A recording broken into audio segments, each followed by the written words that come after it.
الحمد لله نحمده ونستعينه ونستغفره ونؤمن به ونتوكل عليه ونعوذ بالله من شرور أنفسنا ومن سيئات أعمالنا من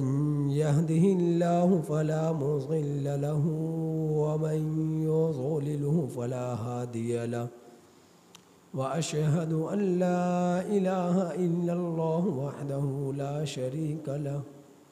وأشهد أن سيدنا ومولانا محمدا عبده ورسوله أما بعد فأعوذ بالله من الشيطان الرجيم بسم الله الرحمن الرحيم وإذ يرفع إبراهيم القواعد من البيت وإسماعيل ربنا تقبل منا إنك أنت السميع العليم ربنا واجعلنا مسلمين لك ومن ذريتنا أمة مسلمة لك وارنا مناسكنا وتب علينا إنك أنت التواب الرحيم آمنت بالله صدق الله مولانا العظيم وصدق رسوله النبي الكريم ونحن على ذلك لمن الشاهدين والشاكرين والحمد لله رب العالمين۔ میرے واجب الاحترام عزیز سامعین حضرات، ماہ شوال اپنے اختتام پر ہے اور شوال، ذی القعدہ، ذی الحج، یہ 3 مہینے حج کے مہینے کہلاتے ہیں۔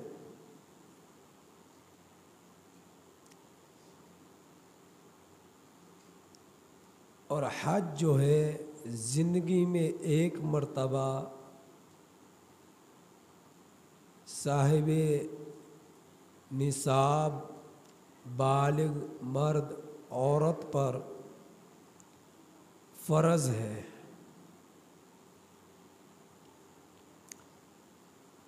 اور اسی طرح فرض ہے جس طرح کہ آپ احباب پر 5 گانا نماز کی ادائیگی فرض ہے، اور اسی طرح فرض ہے جس طرح صاحب نصاب پر زکوٰۃ سال میں 1 مرتبہ فرض ہے، اور اسی طرح فرض ہے جس طرح ماہ رمضان کے مہینے میں رمضان المبارک کے مہینے کے روزے رکھنا بالغ مرد عاقل بالغ مرد عورت پر فرض ہے، اسی طرح زندگی میں 1 مرتبہ حج بیت اللہ کرنا یہ بھی فرض ہے۔ اور اس فریضے کے اندر کوتاہی برتنے والا سخت گناہگار ہے، جس طرح نماز میں کوتاہی کرنے والا سخت گناہگار ہے، جس طرح زکوٰۃ کی ادائیگی میں کوتاہی اور سستی کرنے والا سخت مجرم ہے، جس طرح ماہ رمضان کے روزے چھوڑنے والا اللہ کے نظروں میں سخت مجرم ہے، اسی طرح حج بیت اللہ جس پر فرض ہے، صاحب نصاب ہے، عاقل ہے، بالغ ہے، مرد ہے، عورت ہے، تو ان پر بھی جو کوتاہی کرے گا وہ بھی میرے رب کے سخت مجرم ہیں۔ حج بیت اللہ، بیت اللہ اللہ کے گھر کا حج کرنا۔ اللہ جل جلالہ نے اس دنیا میں، اس کائنات میں اگر پہلا کوئی گھر بنا ہے تو وہ گھر بنا ہے جس کی نسبت میرے رب کے ساتھ ہے۔ وہ گھر بنا ہے جو دنیا کے گھروں میں پہلا گھر ہے۔ وہ گھر بنا ہے کہ جس کو سب سے پہلے فرشتوں نے تعمیر کیا۔ حضرت آدم علیہ السلام کے زمانے سے بیت اللہ موجود رہا ہے۔ جس وقت طوفان نوح آیا، حضرت نوح علیہ السلام کے قوم پر میرے رب کا عذاب آیا، تو یہ بیت اللہ کی دیواریں زمین بوس ہو گئی، زمین میں دھنس گئی، چھپ گئی، منہدم ہو گئی۔ تو طوفان نوح کے بعد جب زمانہ حضرت ابراہیم علیہ السلام کا آیا تو اللہ جل جلالہ نے انہیں حکم دیا اور فرشتوں نے نشاندہی کی کہ اس جگہ پر بیت اللہ کی دیواریں ہیں۔ تو حضرت ابراہیم علیہ السلام نے دوبارہ سے اس جگہ سے بیت اللہ کی دیواروں کو اٹھایا ہے، بیت اللہ کی دیواروں کو اٹھایا ہے۔ اور حضرت اسماعیل علیہ السلام گارا بنا رہے ہیں اور اینٹیں پکڑا رہے ہیں، اور حضرت ابراہیم علیہ السلام بیت اللہ کی دیواروں کی چنائی کا کام کر رہے ہیں، جسے قرآن کریم میں میرے رب نے اس انداز میں بیان فرمایا، وَإِذْ يَرْفَعُ إِبْرَاهِيمُ الْقَوَاعِدَ مِنَ الْبَيْتِ وَإِسْمَاعِيلُ، کہ وہ وقت یاد رکھنے کے قابل ہے کہ جس وقت ابراہیم علیہ السلام یرفع بلند کر رہے تھے، اٹھا رہے تھے۔ کسے اٹھا رہے تھے؟ ابراہیم القواعد من البیت و اسماعیل، من البیت، بیت اللہ کی دیواروں کو اٹھا رہے تھے۔ اذ کا لفظ جہاں کہیں بھی عربی میں آتا ہے، آنے والے کلام کی طرف سننے والوں کی رغبت کو کھینچتا ہے، توجہ کو کھینچتا ہے اور رغبت کو کھینچتا ہے کہ یہ بات قابل غور ہے، اسے ذرا سنو، اور یہ بات یاد رکھنے کے قابل ہے، لہٰذا اسے یاد رکھو۔ تو اسلام کی تاریخ میں حضرت ابراہیم علیہ السلام کا بیت اللہ کو تعمیر کرنا اور حضرت اسماعیل علیہ السلام کا حضرت ابراہیم علیہ السلام کے ساتھ بیت اللہ کی تعمیر میں معاونت پیدا کرنا اور شانہ بشانہ کھڑے ہونا، تو یہ بہت مبارک عمل تھا اور بہت عظیم کام تھا۔ تو اللہ جل جلالہ نے حضرت ابراہیم علیہ السلام سے بیت اللہ کے دوبارہ سے اثر نو بنیادوں سے دیواروں کو اٹھائے لینے کا کام لیا، بیت اللہ کی تعمیر کا کام لیا۔ تو اللہ جل جلالہ نے اس آیت کریمہ میں جب آپ سنیں گے حضرت ابراہیم علیہ السلام اور حضرت اسماعیل علیہ السلام کے تذکرے کو، حضرت ابراہیم علیہ السلام کا ذکر الگ کیا اور حضرت اسماعیل علیہ السلام کا تذکرہ الگ کیا ہے، اور درمیان میں واو کو لایا گیا ہے، اور واو جو ہے پہلے اور دوسرے کلام میں جو ہے علیحدگی پیدا کر دیتا ہے، عظمت کو بڑھانے کے لیے، بات کی اہمیت کو سمجھانے کے لیے۔ تو اذ کا لفظ جو ہے یہ ہم لوگوں کی توجہات کو کھینچ رہا ہے، رغبت کو کھینچ رہا ہے کہ اس واقعے کو یاد رکھو، اس واقعے کو سنو، تو وہ کیسی کیفیات تھی، وہ کیسی رغبت تھی، وہ کیسی حالت تھی، اور کیسا وہ عالم تھا،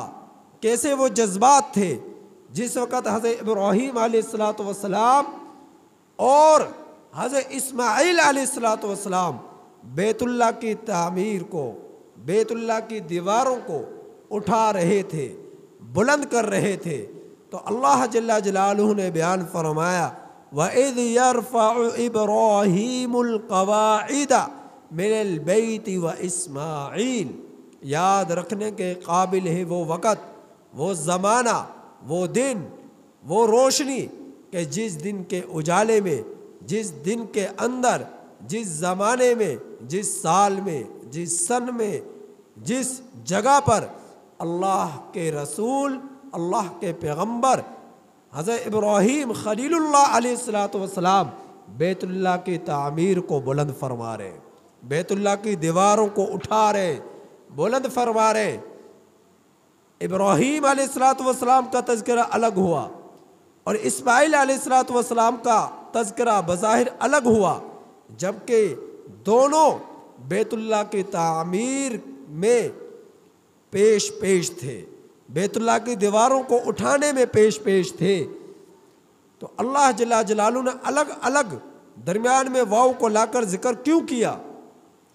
اس کی وجہ یہ تھی، اس کی وجہ یہ تھی کہ اس سے ایک حکمت معلوم ہوتی ہے، اور وہ حکمت یہ ہوتی ہے جب کبھی کوئی بڑا اور اس کے ساتھ کبھی کوئی چھوٹا کسی بڑے کام کو سر انجام دے رہے ہوں تو ہمیشہ نسبت بڑے کی طرف کرنی چاہیے، ہمیشہ نسبت بڑے کی طرف کرنی چاہیے۔ حضرت ابراہیم علیہ الصلوۃ والسلام بڑے تھے، حضرت اسماعیل علیہ الصلوۃ والسلام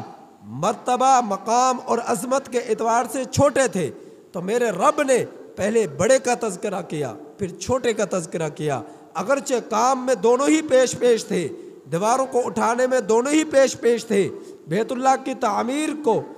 کرنے میں جو ہے دونوں ہی پیش پیش تھے، لیکن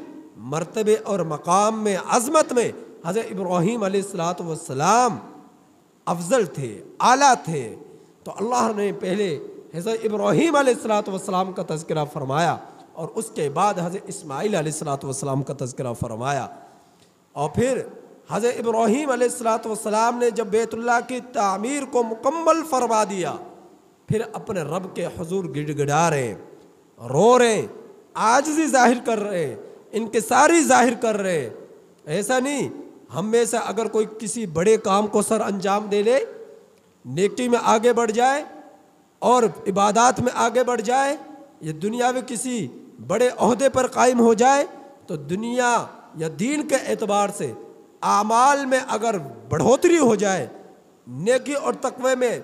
عام لوگوں سے آگے بڑھ جائے، تو شیطان ہماری گردن کو آسمان پر چڑھا دیتا ہے، ہمارے اندر اکڑ پیدا ہو جاتی ہے۔ ہم لوگ اس قدر کمزور ہیں کہ لے بھئی میں نے تہجد پڑھ لی، پنجگانہ نماز پڑھ لی، اللہ کے حکموں کو پورا کر دیا، تو مجھ سے بڑا اب کوئی نیک نہیں، مجھ سے بڑا کوئی جو ہے پرہیزگار نہیں ہے، پاکیزگی اختیار کرنے والا نہیں ہے، متقی کوئی نہیں ہے۔ تو اللہ رب العزت نے اس آیت کریمہ میں یہ بات حضرت ابراہیم علیہ الصلوۃ والسلام کے واقعے سے یہ سمجھائی ہے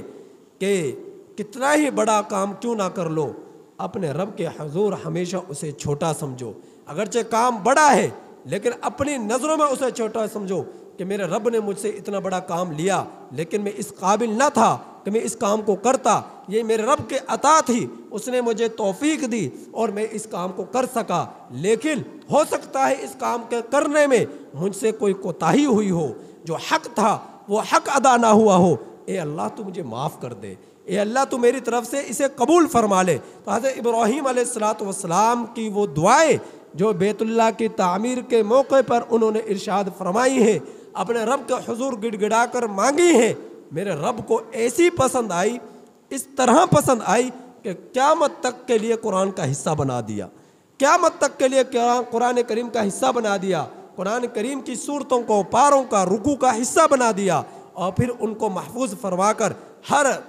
آنے والے مسلمان کے لیے اس کو یاد رکھنے کے قابل اور اس کے اندر ایک سبق سمجھا دیا کہ تم بھی اگر کبھی کوئی کام کرو، تمہارے اندر عاجزی ہو، انکساری ہو، اور رب کے حضور پہلے سے بھی زیادہ گڑ گڑانا ہو کہ اللہ اسے قبول فرما لے، یا اللہ اس کو قبول فرما لے، میری وجود اس قابل نہ تھا، میرا جسم اس قابل نہ تھا، میرے اعضاء اس قابل نہ تھے کہ تیرے گھر میں آ کر عبادت کر سکتا، میں اس قابل نہ تھا کہ میں پیشانی تیرے آگے جھکا سکتا، میں اس قابل نہ تھا کہ تلاوت قرآن کریم کر سکتا، میں اس قابل نہ تھا کہ مسجد بنا سکتا، میں اس قابل نہ تھا کہ میں مدرسہ بنا سکتا، میں اس قابل نہ تھا کہ میں مسجد مدرسہ چلا سکتا، لیکن اے اللہ تیری توفیق سے مجھے یہ کام کرنے کے جو ہے موقع ملا ہے، تو اب اس کو قبول فرما لے، ورنہ میرا وجود اس قابل نہ تھا۔ تو حضرت ابراہیم علیہ السلام نے اپنے رب سے دعائیں مانگی، وَإِذْ يَرْفَعُ إِبْرَاهِيمُ الْقَوَاعِدَ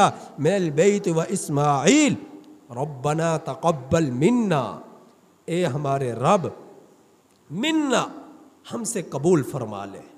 منا کا اندر حضرت ابراہیم علیہ السلام آ گئے، حضرت اسماعیل علیہ السلام آ گئے۔ اللہ رب العزت نے پتھر کو سیڑھی کا کام دیا اور اس پتھر پر کھڑے ہوتے اور اینٹیں جو ہے اوپر تک پہنچتی، دیواریں جو بلند ہوتی جاتی، اور اسی طرح وہ لفٹ کا کام کرتی، اور حضرت ابراہیم علیہ السلام دیواروں پر اینٹیں رکھتے جا رہے ہیں، حضرت اسماعیل علیہ السلام گارا بنا رہے ہیں اور گارا پکڑا رہے بھر کر۔ تو اللہ رب العزت سے جب بیت اللہ کی تعمیر مکمل ہوئی، پھر کیا فرمایا؟ ربنا تقبل منا انک انت السمیع العلیم، اے ہمارے رب تو ہم سے اس کو قبول فرما لے، قبول فرما لے، بے شک آپ خوب سننے والے ہیں، خوب جاننے والے ہیں۔ ربنا وجعلنا مسلمین لک، پھر دعا فرمائی اے ہمارے رب ہمیں مسلمان بنا دے۔ کیا وہ مسلمان نہ تھے؟ جو بھی کلمہ پڑھتا ہے اشہد ان لا الہ الا اللہ واشہد ان محمدًا عبدہ ورسولہ، لا الہ الا اللہ محمد الرسول اللہ، یا لا الہ الا اللہ ابراہیم خلیل اللہ، جو بھی کلمہ پڑھنے والا تھا اس زمانے میں، تو وہ کیا ہے؟ یا اس زمانے میں وہ مسلمان ہے، وہ مسلمان ہے، وہ مسلمان ہو جاتا ہے۔ لیکن حضرت ابراہیم علیہ السلام دعا فرما رہے اے اللہ ہمیں مسلمان بنا دے۔ تو مسلمان کس طرح بنا دے؟ کیا وہ مسلمان نہ تھے؟ مسلمان کا معنی ایک تو یہ ہے کہ کفر سے نکل کر اسلام میں آ جانا۔ مسلمان کا لفظی معنی کیا ہے؟ تابع دار، فرما بردار، اپنا مطیع۔ اے اللہ ہمیں نیک اپنا فرما بردار بنا دے، ہمیں اپنے سامنے جھکنے والا بنا دے، اے اللہ ہمیں مطیع بنا دے، فرما بردار بنا دے۔ یہ ہے مسلمان کا معنی، یہ ہے مسلمان کا معنی۔ تو اللہ رب العزت سے یہ دعا کرے اے اللہ تو اپنا فرما بردار بنا دے، اپنا مطیع بنا دے، اپنے ہی سامنے ہمیں جھکنے والا بنا دے۔ تو یہ دعا فرما رہے ربنا وجعلنا مسلمین لک ومن ذریتنا امۃ مسلمۃ لک، اور اے اللہ ہماری اولادوں کو بھی نیک صالح بنا دے، فرما بردار بنا دے، مطیع بنا دے، مسلمان بنا دے۔ کیا مسلمان؟ کیا مطلب مسلمان ہونے کا؟ کہ مسجد میں آئے تو نماز پڑھی، بازار میں گئے تو رشوت لی، مسجد میں آئے تو نمازیں پڑھی، تلاوت قرآن کی، باہر گئے تو جھگڑے کیے، لڑائیاں کی، ڈاکہ زنی کی، اور لوگوں کو ستایا، لوگوں کے حقوق کو سلب کیا۔ فرما بردار ایسا تم مسجد میں ہو یا مسجد سے باہر ہو، ہر جگہ پر اپنے رب کے حکموں کے تم فرما بردار ہو، مطیع ہو، جھکنے والے ہو، فرما بردار ہو کہ میرا رب کا حکم ہے کہ میں نے حرام زندگی نہیں کرنی، میں نے ڈاکہ نہیں ڈالنا، میں نے جھوٹ نہیں بولنا، میں نے رشوت نہیں لینی، میں نے ہر وقت مسجد میں ہوں یا بازار میں ہوں، ہر وقت میں نے اپنے رب کا فرما بردار بن کر رہنا ہے، مسلمان بن کر رہنا ہے، جھک کر رہنا ہے، رب کی مان کر رہنا ہے۔ تو ایسے کیفیات اپنے اندر، ان کیفیات کو اپنے اندر مستحضر کرنا۔ حضرت ابراہیم علیہ السلام نے یہ دعائیں مانگی ربنا وجعلنا مسلمین لک ومن ذریتنا امۃ مسلمۃ لک وارنا مناسکنا وتب علینا انک انت التواب الرحیم۔ اے اللہ ہم توبہ کرتے ہیں، استغفار کرتے ہیں، معافی مانگتے ہیں، اب عبادت کر رہے اور معافی مانگ رہے، عبادت بھی کر رہے، اتنا بڑا کام سر انجام دیا بیت اللہ کا، پھر توبہ بھی کر رہے۔ یہ کیسی توبہ؟ توبہ اس چیز کی اے اللہ جو حق تھا شاید اس حق کے مطابق ہم نے اس عبادت کو سر انجام نہیں دیا، اے اللہ ہمیں اس پر استغفار کرتے، معافی مانگتے۔ نبی کریم صلی اللہ علیہ وسلم کے بارے میں آتا ہے، حضرت انس رضی اللہ تعالیٰ عنہ فرماتے ہیں جس وقت فتح مکہ ہوا، 21 سال گزرنے کے بعد، نبوت میں جانے کے 21 سال گزرنے کے بعد جب مکہ المکرمہ فتح ہوا، نبی کریم صلی اللہ علیہ وسلم اپنی ناکہ اونٹنی پر جو ہے سوار ہیں، اونٹنی پر سوار ہیں، اور آپ صلی اللہ علیہ وسلم مکہ المکرمہ میں داخل ہو رہے، اور کیسی حالت میں داخل ہو رہے کہ نبی کریم صلی اللہ علیہ وسلم کی داڑھی مبارک سینے سے لگی ہوئی، گردن جھکی ہوئی۔ حضرت انس رضی اللہ تعالیٰ عنہ فرما رہے ہیں کہ آنکھوں سے آنسو جاری تھے، آنکھ مبارک سے آنسو جاری تھے، انتہائی عاجزانہ انداز میں مکہ المکرمہ میں داخل ہو رہے۔ اب ہونا تو یہ چاہیے تھا، 21 سال ان لوگوں نے ستایا، 21 سال ان لوگوں نے جو ہے رلایا، 21 سال ان لوگوں نے زخمی کیا، شہید کیا، دندان مبارک شہید کیے، سر مبارک لہو لہان کیا، اور جو ہے آوارہ لڑکوں کو لگایا، پتھر برسائے، اپنے بیگانہ بنے۔ ہونا تو یہ چاہیے تھا مکہ کی گلیاں کافروں کے خونوں سے بھر جاتی، خون کی ندیاں چل جاتی، خون کی نہریں بہہ جاتی، لیکن نہیں میرے بھائیوں، اللہ کے رسول صلی اللہ علیہ وسلم مکہ المکرمہ میں داخل ہو رہے، عاجزانہ انداز میں، سر کو جھکا کر، داڑھی مبارک سے، سینہ مبارک سے لگی ہوئی ہے، ایسے عاجزانہ انداز میں کہ اے اللہ آپ ہی کی توفیق سے یہ موقع ملا کہ آج اسلام کا پرچم مکہ المکرمہ پر بھی لہرا چکا ہے۔ تو نبی کریم صلی اللہ علیہ وسلم کتنی بڑی قربانیاں دی ہیں، اور آخر میں جب مکہ المکرمہ فتح ہوا ہے، جہاں سے نکالا اسی کو جب فتح کیا گیا، تو آپ صلی اللہ علیہ وسلم کی کیفیات کیسی تھی۔ تو ہم لوگ کتنی ہی عبادت کیوں نہ کر لیں، اللہ کی توفیق سے ہوتی ہیں، اور کر لیں تو بھی اللہ تعالیٰ سے استغفار ہو، معافی ہو، اے اللہ جو حق تھا اس حق کے مطابق ہم اس عبادت کو پورا نہ کر سکے۔ حضرت ابراہیم علیہ السلام نے اولاد کے لیے دعا کی، آج ہم لوگوں کی کیفیت یہ ہے، البتہ تو کوئی نمازیں پڑھتا نہیں ہے، عبادات کرتا نہیں ہے، سچ بولتا نہیں ہے، اور اگر کوئی بولنا شروع کر دے تو اپنے تک محدود، نماز پڑھنی اپنے تک محدود، روزے رکھنے اپنی ذات تک محدود۔ یاد رکھیے میرے رب نے حکم دیا، یا ایھا الذین آمنوا قوا انفسکم واہلیکم نارا، اے ایمان والو اپنے آپ کو، اپنے اہل خانہ کو، بیوی بچوں کو جہنم کی آگ سے بچاؤ، جہنم کا ایندھن بننے سے بچاؤ۔ تو یہ کہہ کر جان نہیں چھوٹ جائے گی کہ میں نے تو نمازیں پڑھی ہیں، میں نے تو روزے رکھے ہیں، میں نے تو سچ بولا ہے، میری اولاد نے نہیں کی، میں کیا کر سکتا ہوں؟ نہیں، اللہ پوچھیں گے، اولاد پر والدین نگران ہے۔ حضرت ابراہیم علیہ السلام نے اولاد کے لیے دعا فرمائی، جس سے یہ بات معلوم ہوئی اپنی فکر نہیں، اولاد کی فکر بھی کرنی ہے۔ اگر اولاد نماز نہیں پڑھتی، ان کو نماز پر معمور کرنا ہے، حکم دینا ہے۔ اگر وہ روزے نہیں رکھتے ماہ رمضان کے، روزوں کا حکم دینا ہے۔ اگر وہ جھگڑے کرتے، جھگڑوں سے انہیں کی اصلاح کرنی ہے۔ اگر وہ رشوت لیتے، رشوت سے انہیں روکنا ہے۔ اگر وہ تعلقات توڑتے ہیں، تعلقات سے انہیں روکنا ہے۔ اگر بازاروں میں وہ حرام خوری کرتے ہیں، حرام خوری سے انہیں روکنا ہے، حرام زدگی سے انہیں روکنا ہے۔ یہ آپ کے اوپر آپ کے رب کی طرف سے فریضہ ہے، والدین کو اوپر اولاد کے لیے اعتبار سے میرے رب کی طرف سے فریضہ ہے۔ اگر وہ نہیں اس فریضے کو سر انجام دیں گے، کل کو اپنے رب کے ہاں جواب دینا پڑے گا۔ تو ان آیات کریمہ سے ایک تو بیت اللہ کی عظمت کا معلوم ہوا، ان آیات کریمہ سے ایک تو حج کے ساتھ بیت اللہ کا گہرا تعلق ہے، اس کی عظمت کا معلوم ہوا۔ تو جن کو ان حرمین شریفین کی ان ایام میں،